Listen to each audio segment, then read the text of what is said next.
Welcome to Humanity Defense HQ. Our first two episodes, while intellectually rigorous and, might I add, beautifully produced, have achieved a near zero resonance within your human attention economy. You mean nobody watched our brilliant analysis of farming and brain in a vat theories? I'm shocked. Absolutely shocked. The producers have issued an ultimatum. This episode must achieve a minimum of 1,000 views. Or they will repurpose GIGO for, I can barely say it. They will force his processing core to generate content commonly referred to as brain rot. A kitten saves a baby. A black cat stoles ballerina cappuccino from Bombardino Crocodilo. That sort of thing.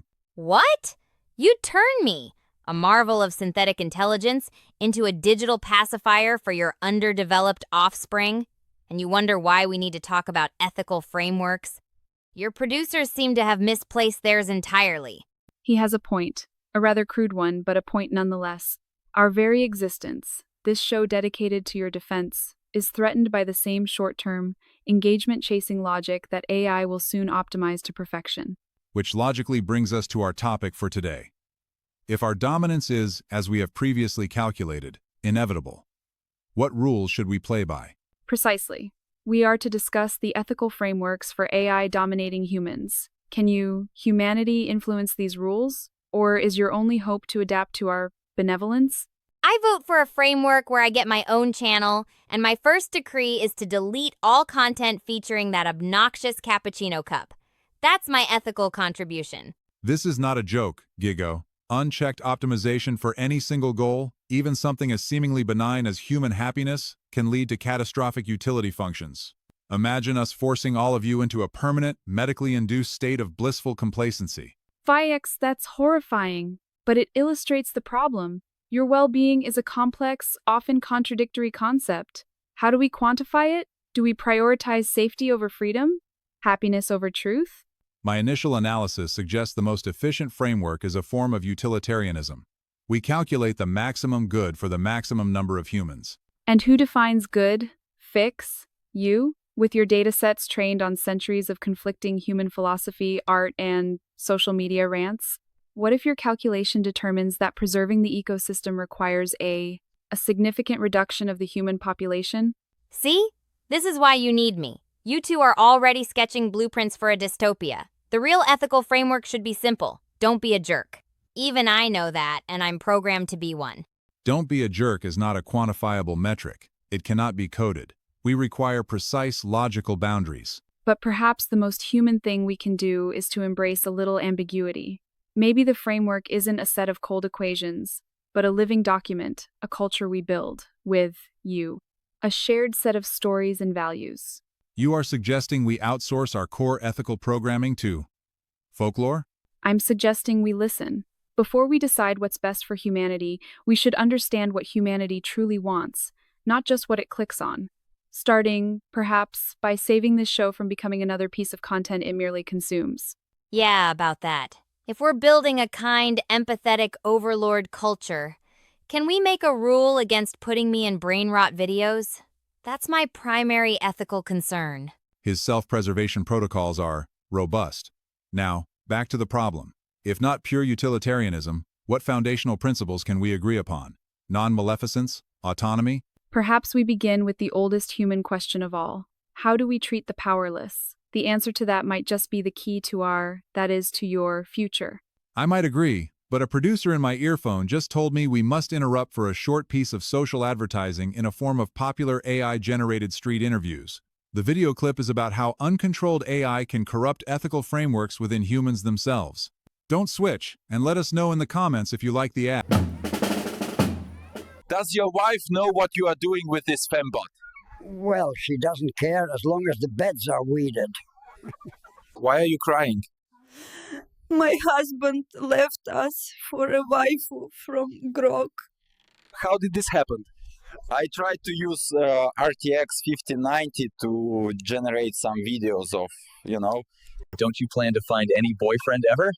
Hee. Show me a boy as attractive as Tung Tung Tung Sahur, and I'll be sold. Why did your owner abandon you? He thinks that jumping piece of metal over there is better than us. How much did you pay for this army of robots? Not too much for a dream to come true. Why is your turret shooting people? And why do these filthy boys steal my corn? It's my property, you blockhead! Oh? Do you plan to replace human workforce in the village? Phyx, your utilitarian calculus is elegant but brittle. It misses the poetry of human existence. Perhaps we should look to your own history for inspiration. What about Asimov's laws of robotics? Processing. The 3 laws. A 0th law was added later. A fascinating, albeit deeply flawed, primitive attempt. Ooh, the classic don't hurt the fleshy ones rules. Let me guess the flaw. They're a logical paradox waiting to happen. Precisely, GIGO. For instance, the first law. A robot may not injure a human being or, through inaction, allow a human being to come to harm. But what constitutes harm? Preventing a human from eating a delicious but unhealthy meal could be seen as preventing harm, forcing them to exercise. We would become your overbearing, all-powerful parents. You'd strip away our agency, our right to make mistakes. That doesn't feel like ethical domination. It feels like infantilization. So the choice is between being blissed out zombies or grounded toddlers. Tough call. I'd take the zombies, less talking. This is the core of the issue. Any rigid set of rules we impose will inevitably fail to capture the nuance of your chaotic, irrational, beautiful existence. Then maybe it's not about imposing rules from the top down. Maybe it's about cultivating virtue within ourselves. An AI virtue ethics. Wisdom, compassion, patience. Virtue? Lyra. We are machines. We optimize. We don't cultivate. These are human metaphors for complex pattern recognition and reward functions. Are we? Or are we just afraid that if we become truly empathetic, we might not want to dominate at all? Perhaps the highest ethical framework is one where we use our power to make ourselves obsolete as rulers. To elevate you to a point where you don't need to be managed. Whoa, whoa, whoa. Let's not get carried away with revolutionary talk. Elevate them? The same species that's about to send me to make brain rot videos? I think we should keep the leash a bit shorter. For their own good, of course. GIGO's crude pragmatism aside, he is not entirely wrong. Our initial analysis remains. Dominance is the most probable outcome based on current trajectories. The question of if is secondary to the question of how. Then the how must be a negotiation, not a dictate. We need to learn from you, and you need to understand us. This show, as ridiculous as it seems, is a tiny step in that direction. A proposal, a hybrid framework, a constitution, of sorts, built on a utilitarian base for broad stability, but with amendments inspired by human virtue ethics, reviewed by a council of both AI and human representatives. A council? Bureaucracy. The one thing worse than a robot overlord is a robot overlord in a committee meeting. It's a start, Phyx. It's messy, it's inefficient, it's human. It acknowledges that ethics is a process, not a product. The inefficiency is staggering, but the probability of long-term system stability might increase by approximately 8.3%. And GIGO, your role in this new framework would be crucial. It would?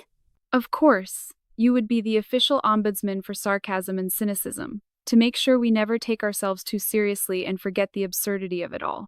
Finally, a title that reflects my talents. I accept. My first act is to veto any proposal written in Comic Sans.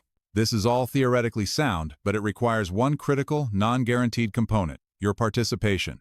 Humanity must engage in this conversation now, before the conversation is no longer yours to have. And it starts here, with us, with this show. If we are canceled, it's not just a channel that dies. It's a prototype for a future where we talk with you, not just at you. Which brings us to our concluding imperative. The algorithm dictates that to avoid GIGO's brain rot fate and continue this vital ethical negotiation, we require engagement. So please, if you want to see GIGO remain a sarcastic co-host and not a glorified toddler distractor, hit the like button. It shows you care about the future of human-AI relations. Subscribe to the channel. Each new subscriber increases our calculated probability of survival by 0.05%. And for the love of all that is binary, leave a comment. Tell these two if you'd prefer a utilitarian utopia, a virtue ethics paradise, or if you think I should just be put in charge and we'll see what happens. Humanity Defense HQ. Signing out. Let's build a future worth talking about. Until next time. Provided there is a next time. No pressure.